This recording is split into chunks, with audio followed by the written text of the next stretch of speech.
So, coming up now, it is the Group B rally cars. Now, for those of you who maybe don't follow motorsport closely, Group B was a set of regulations that was introduced by the FIA, which is the governing body of motorsport, back in the early 80s.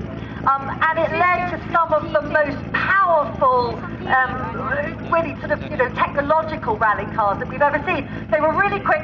Unfortunately, they were a little bit too fast, a little bit dangerous as well, so Group B was cancelled after just a few years. But a lot of the cars that came out during that era really have just got legendary status. So, and this is a rather lovely Audi Quattro. Just tell us a little bit about the car. Well, it's an E2 S1. It's the last evolution. It's basically the most powerful one they made. They were driven by Walter Roll and Stig Blomqvist, Anna Mikkola, all the works. World champions drove these. It really made out his name, didn't it? They really stuck their mark on rallying at the time. Yeah, they were the first four-wheel drive to really set the world alight, really. These are over 500 horsepower. And they pretty quick. Okay, well let's plant some of that 500 horsepower on this track here. Let's take it away. Right, okay, now this is a very special car, as we just heard from the owner down there. This car actually began life as a standard road car, but now has about 500 horsepower. The likes of Stig Blomqvist and Michel Newton and people like that drove these cars, but it is rather special. They debuted in 1980. This is actually a 1985 car. It will be struggling to wheel spin, I think, because it's four-wheel drive and has immense amounts of grip. A lot of power, but just have a look, see how it sets on the line. It'll be one of the fastest accelerated cars. No real wheel spin because there's loads of grip there. Listen to that barking out.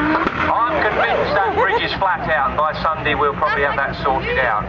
But that was such a superb sight, seeing that wonderful car going up there. Next up is, of course, the Lancia Delta F4. Manufactured this car in 1986. Only a 2-litre or 1.76 litre, but it has 450 brake horsepower.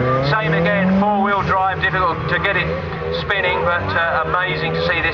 These cars all kind of run by Slowly Sideways UK, a group of car nuts that like very, very powerful cars. The MG Metro 6R4, driven one myself, again, massive amounts of power.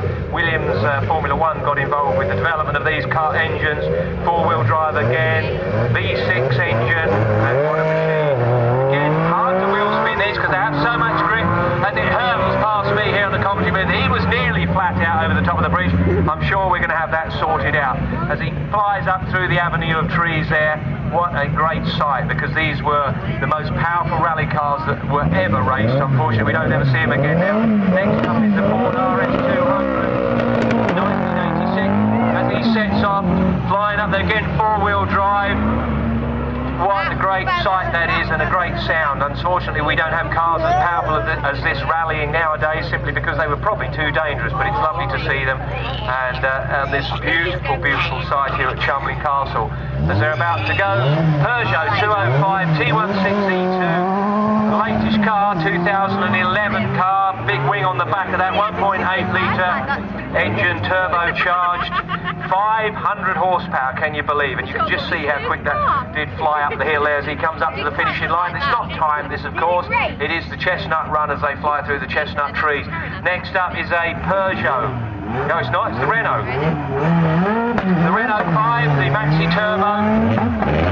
Listen to the turbo boost, flies up the hill there, 1984 car, 350 horsepower, just a rear-wheel drive car, that is, but the Renault 5 Turbo can be traced back to 1976.